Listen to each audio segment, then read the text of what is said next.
प्रश्न 2। भुवनेश्वर द्वारा रचित एकांकी स्ट्राइक की संवाद योजना पर प्रकाश डालिए। तो चलिए शुरू करते हैं। उत्तर पाश्चात्य विद्वानों द्वारा निश्चित किए गए एकांकी के तत्वों का समन्वय बहुत कुछ अंशों में भारतीय नाट्य तत्वों में ही हो जाता है। पाश्चात्य विद्वानों ने एकांकी के निम्नलिखित 7 तत्व माने हैं। 1. कथावस्तु या कथानक। 3. कथोपकथन या संवाद योजना। 5. भाषा शैली। 7. अभिनय। 2. पात्र और चरित्र चित्रण। 4. देशकाल या वातावरण। 6. उद्देश्य। और उपर्युक्त तत्वों के आधार पर हम श्री भुवनेश्वर लिखित एकांकी स्ट्राइक की समीक्षा निम्न प्रकार कर रहे हैं। 1. कथावस्तु या कथानक। कथावस्तु या कथानक के द्वारा एकांकी का वर्ण्य विषय तैयार होता है। इससे कथा को एक सुनियोजित ढंग से प्रस्तुत किया जाता है। कथानक या कथावस्तु की दृष्टि से जब हम श्री भुवनेश्वर लिखित एकांकी स्ट्राइक का अध्ययन करते हैं तो हम यह पाते हैं कि प्रस्तुत एकांकी का कथानक बहुत ही सुगठित और सुसंबद्ध है। इसका कथानक आधुनिक जिंदगी जी रहे मध्यमवर्गीय परिवार समाज का है। इसमें एक ऐसे मध्यमवर्गीय पति पत्नी के ऐसे स्वाभाविक और आशातीत मधुर और आत्मीय संबंधों का चित्रण है जो सर्वथा अपेक्षित और अनुचित रूप में दिखाई देते।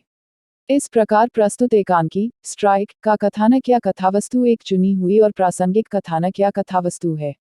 इसके माध्यम से एकांकीकार में आधुनिक जिंदगी के एक ऐसे पहलू का चित्रांकन किया है जिसे मध्यमवर्गीय समाज की संज्ञा तो दी जाती है, लेकिन उसका जीवन स्वरूप निम्नवर्गीय स्वरूप से बहुत कुछ मिलता जुलता स्वरूप है। इस प्रकार एकांकीकार द्वारा चयनित कथानक या कथावस्तु एक सफल और सार्थक सिद्ध होता है। बात तो सही है। 2. पात्र और चरित्र चित्रण। पात्र और चरित्र चित्रण एकांकी का एक महत्वपूर्ण तत्व है। इससे एकांकी के कथानक या कथावस्तु को गतिशीलता प्राप्त होती है। इसके लिए एकांकीकार सटीक पात्रों का ही चयन नहीं करता है, अपितु उनके चरित्र चित्रण को भी चुन चुनकर प्रस्तुत करता है।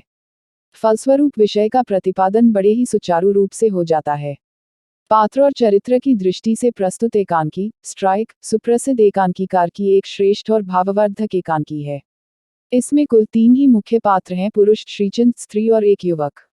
इस एकांकी में पुरुष का चरित्र एक विवेकशील और सुलझे हुए व्यक्तित्व के रूप में प्रस्तुत हुआ है, जबकि युवक का चरित्र अबोधपूर्ण और अनुभवहीन व्यक्तित्व के रूप में है। युवक पर मान लीजिए मशीन का एक पुर्जा बिगड़ जाए। पुरुष हंसता हुआ तो पुर्जा बदल डालिए, स्वयं बदल जाए। किताब। मैं आपको बताऊंगा किताबें क्या हैं। मैंने रुई के व्यापार पर एक छो किताब लिखी। वही सब बातें लिखी जो लोग रोज सोचते थे और जिनकी चर्चा करते रहते थे। नतीजा यह हुआ कि किताब की धूम मच गई, पर उन उसूलों को जिनकी मैंने वकालत की काम में लाने की बात मैं स्वप्न में भी नहीं सोचता। नहीं। स्त्री पात्र का चरित्रांकन बड़े ही स्वाभाविक और उदार रूप में हुआ है। शेष पात्रों के चरित्रांकन को एकांकीकार यथोचित में प्रस्तुत किया है। संक्षेप में कहना चाहेंगे कि प्रस्तुत एकांकी स्ट्राइक पात्र और चरित्र चित्रण की दृष्टि से एक सफल एकांकी है। 3. कथोपकथन या संवाद। कथोपकथन या संवाद का एकांकी के तत्वों में एक महत्वपूर्ण स्थान है। इससे जहां पात्रों की मनोवृत्ति का पता चलता है, वहां एकांकीकार के अभिप्राय और मंशा का भी अच्छा प्रकाशन होता है। इसलिए कथोपकथन या संवाद को एकांकी के एक आवश्यक तत्वों के रूप में स्वीकार किया गया है। कथोपकथन या संवाद के विचार से जब हम श्री भुवनेश्वर लिखित एकांकी स्ट्राइक का अध्ययन मनन करते हैं तो हम यह पाते हैं कि इसके कथोपकथन या संवाद पात्रगत विचार वैशिष्ट्य के प्रतीक हैं। दूसरे शब्दों में एकांकीकार श्री भुवनेश्वर ने प्रस्तुत एकांकी के कथोपकथनों अथवा संवादों की पात्रानुसार एवं एकांकी के भाव अभिप्राय के ही अनुसार प्रस्तुत किया है। एक उदाहरण देखिए। युवक जिक्र तो शादी का था। पुरुष हाँ शादी को ही लीजिए। आप मानते हैं कि हर एक आदमी को जाति की जिंदगी में दाखिल होना जरूरी है। जैसा मैं प्रायः कहता हूं कि दुनिया साझे की दुकान है और हर एक बाली आदमी का कर्तव्य है कि उसका साझेदार हो। अगर इस कोशिश में आप अपनी जान नहीं खपा देते तो आप मनुष्य कहलाने का कोई हक नहीं रखते। उत्तेजित होकर मैं कहता हूं सब पुस्तकें गलत हैं, झूठी हैं। युवक मैंने तो शादी नहीं की कि मैं शायद कभी भी औरत का दिमाग। तू समझा? हाँ। पुरुष भाईजान, शादी एक गहरी समस्या है, आप उसके साथ खिलवाड़ नहीं कर सकते। मैं पूछता हूँ, आप एक फैक्ट्री में तो हर तरह का विज्ञान, कानून, विशिष्ट ज्ञान लगाते हैं, फिर क्या कारण है कि जीवन को ऐसे परमात्मा के भरोसे छोड़ दिया जाए कि उसमें आदमी की सस्ती से सस्ती और निकम्मी से निकम्मी शक्तियां ही सिर्फ काम में लाई जाएं। आप कहते हैं, मैं औरत को समझ नहीं पाता। जनाब, यह सब कोरी बातें हैं, बातें। समझने की क्या जरूरत है?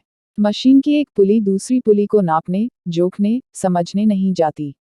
स्त्री पुरुष तो जीवन की मशीन के दो पुर्जे हैं। 4 देशकाल या वातावरण कथानक या कथावस्तु से ही संबंधित देशकाल या वातावरण नामक तत्व होता है। इसमें संकलनत्रय अर्थात स्थान, काल और कार्य घटना की एकता को विशेष रूप से ध्यान में रखा जाता है। इससे ही देशकाल या वातावरण नामक तत्व का जो निर्माण होता है, उससे एकांकी का कथ्य सुस्पष्ट हो जाता है।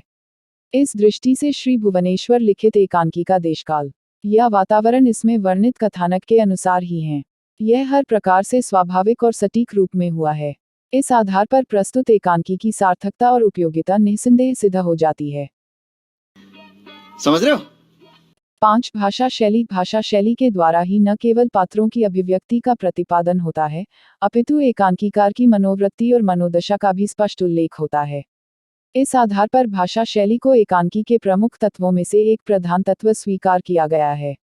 प्रस्तुत एकांकी की भाषा शैली में सरसता, बोधगम्यता, स्पष्टता और हृदयग्राह्यता नामक विशेषताएं एक साथ हैं। इससे कथा प्रवाह में गतिशीलता नामक गुण आ गया है। मनोवैज्ञानिक कथ्य को एकांकीकार ने जिस भाषा शैली के द्वारा विश्लेषित किया है, वह वास्तव में सफल और सार्थक सिद्ध हुई है। प्रस्तुत एकांकी की भाषा शैलीगत वैशिष्ट्य का एक उदाहरण निम्न प्रकार है।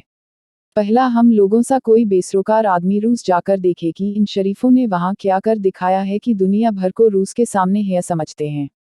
दूसरा, हर देश, हर सरकार के सामने समस्या सिर्फ यही है कि किस तरह उसके कर कम से कम किए जा सकते हैं।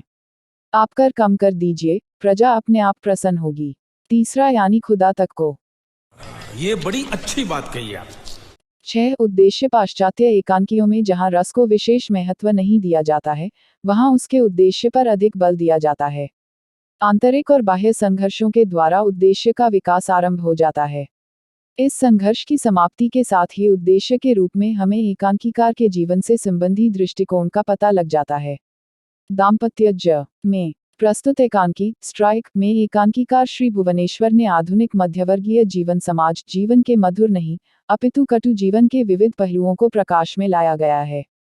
स्वाभाविक रूप से स्त्री पुरुष में जहां परस्पर प्रेम व्यापार से सभी संबंध सुदृढ़ होते हैं, वहां वह प्रेम व्यापार बिल्कुल ही नहीं है। इस एकांकी में स्त्री पुरुष के संबंधों की वह स्थिति दिखाई गई है, जो एक ऊब और टीस के रूप में बनने के सिवाय और कुछ नहीं है। मधुरता और सरसता इसमें कतई नहीं है। इस प्रकार कसावपूर्ण और तनावपूर्ण संबंधों को उजागर करना और प्रकाश में लाना ही इस एकांकी का प्रमुख उद्देश्य तो है ही, इसके साथ ही साथ आधुनिक जीवन में आई हुई विसंगति को और तीव्रता और सार्वभौमिक स्वरूप देना भी इस एकांकी का एक और प्रमुख उद्देश्य है।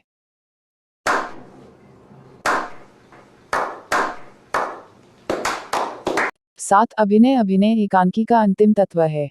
इसे पाश्चात्य विद्वानों ने प्रमुख रूप से मान्यता न देकर भी दी है। इसका तात्पर्य यह है कि उन्होंने इस तत्व का पृथक रूप से उल्लेख नहीं किया है। इसके विपरीत भारतीय आचार्यों ने इसे प्रमुखता दी है। इसका यह मानना है कि अभिनय नामक तत्व ही एक ऐसा तत्व है जो एकांकी नाटक को साहित्य की अन्य विधाओं से अलग दर्जा देता है। अभिनय की दृष्टि से प्रस्तुत एकांकी स्ट्राइक एक सफल एकांकी है। इसके लिए एकांकीकार ने समय सीमा, पात्र सीमा और साज सज्जा का विशेष और अधिक ध्यान दिया है। अरे बेटे, तुझे थकान नहीं लग रही क्या? प्रश्न 3, टिप्पणी लिखिए। स्ट्राइक एकांकी का सारांश लिखिए। उत्तर, प्रस्तुत एकांकी स्ट्राइक आधुनिक जीवन की पृष्ठभूमि को एकांकीकार भुवनेश्वर प्रसाद इस एकांकी में आधुनिक जिंदगी जी रहे एक ऐसे मध्यम वर्गीय समाज का जीवन चित्र प्रस्तुत किया है, जिसमें पति पत्नी के परस्पर संबंध स्थितियों की झलक दिखाई देती है।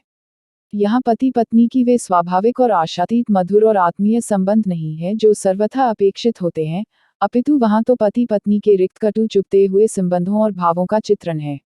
यह एक प्रकार के ऐसे दाम्पत्य जीवन का चित्रण है जो सर्वथा तनावग्रस्त रहा करता है। स्त्री पर पुरुष के संबंधों को सुखमय बनाने के लिए प्रेम को एक बहुत बड़ा आधार माना है। इस प्रेम बेला से उसके जीवन के अनेक रंग बिरंगे आकर्षक कामनाओं के प्रणय सौरभ फैल जाते हैं। इस प्रकार यह सदैव स्वस्थ और रोचक जीवन तरु को बढ़ाने वाला होता है। यह भी सत्य है कि प्रेम स्त्री पुरुष के बीच सनातन संबंध है जो कभी भी फीका और थका हुआ नहीं दिखाई देता है। स्वाभाविक रूप से स्त्री पुरुष में जहां परस्पर प्रेम व्यापार से सभी संबंध सुदृढ़ होते हैं वहां वह प्रेम व्यापार बिल्कुल नहीं है। इस एकांकी में स्त्री पुरुष के संबंधों की वह स्थिति दिखाई देती है।